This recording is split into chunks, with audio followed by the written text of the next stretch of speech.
چین نے اپنی پالیسی میں بڑی تبدیلی کرتے ہوئے جوڑوں کو 3 بچوں کی اجازت دینے کا اعلان کر دیا ہے۔ غیر ملکی خبر رساں ایجنسی کے مطابق دنیا کی سب سے زیادہ آبادی والے ملک میں حالیہ اعداد و شمار کے مطابق چین میں شرح پیدائش میں ڈرامائی تبدیلی آئی ہے۔ اس تبدیلی کی منظوری صدر شی جن پنگ کے زیر صدارت اجلاس میں دی گئی۔ چین نے 2016 میں ایک بچے کی دہائیوں پرانی پالیسی ختم کرتے ہوئے جوڑوں کو 2 بچوں کی اجازت دے دی تھی، تاہم اس پالیسی کے متوقع نتائج نہیں ملے، کیونکہ چین کے کئی شہروں میں بچوں کی پرورش کے اخراجات زیادہ ہونے کی وجہ سے کئی جوڑے اولاد پیدا نہیں کرتے۔ نیوز ایجنسی نے اپنی رپورٹ میں کہا کہ پیدائش کی پالیسی کو مزید بہتر بنانے کے لیے چین ایک جوڑے کو 3 بچوں کی اجازت دینے کی پالیسی پر عمل درآمد کرے گا۔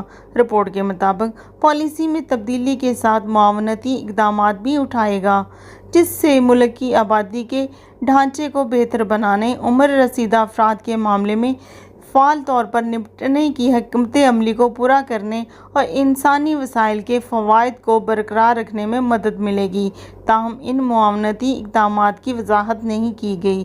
اس اعلان کو چین کے سوشل میڈیا پر پذیرائی نہ مل سکی، جہاں کئی لوگوں نے کہا کہ وہ 1 یا 2 بچوں کے بھی اخراجات برداشت نہیں کر سکتے۔ ایک صارف نے ویبو پر لکھا کہ اگر حکومت مجھے 5 لاکھ یوان دیتی ہے تو میں 3 بچوں کے لیے تیار ہوں۔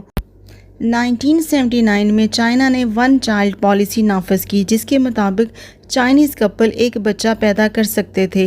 اس پالیسی کے ساتھ ساتھ چائنیز کپل نے بیٹی کی بجائے بیٹا پیدا کرنے کو ترجیح دی۔ اس طرح چائنا میں لڑکیوں کی تعداد لڑکوں کے مقابلے میں کم ہونے لگی، جس سے مردوں کو شادی میں مشکلات کا سامنا کرنا پڑا۔ آپ کو چائنا میں بڑی تعداد میں ایسے لوگ ملیں گے جنہوں نے ساری زندگی شادی نہیں کی، ان کو شادی کے لیے لڑکی ہی نہیں ملی۔ دوسری طرف ایسے لوگوں کی تعداد میں بھی اضافہ ہوا ہے جن کی 50 سال میں شادی ہوئی ہے، یعنی لڑکی ڈھونڈنے میں ان کو 30 سال لگ جاتے ہیں۔ اتنے لمبے عرصے تک پابندی رہنے کی وجہ سے ان کی نوجوان نسل میں بھی تیزی سے کمی ہوئی ہے۔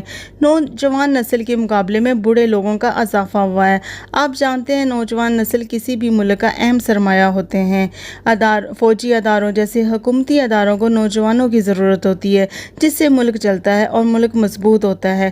1 چائلڈ پالیسی کی لمبے عرصے تک پابندی سے چائنا میں آبادی عدم توازن کا شکار ہو گئی ہے۔ مردوں کے مقابلے میں عورتوں کی کمی کی وجہ سے چائنا کو فلپائن، یوگنڈا اور اپنے آس پاس کے ملکوں کی عورتوں سے شادی کرنا پڑتی ہے۔ آبادی میں عدم توازن کی وجہ سے چائنا میں لوگوں کی مشکلات میں بھی اضافہ ہوا ہے۔ اس چیز کو مد نظر رکھتے ہوئے چائنا نے 2016 میں 2 چائلڈ پالیسی کا انعقاد کیا تھا، جس کا کوئی خاطر خواہ رزلٹ سامنے نہیں آیا۔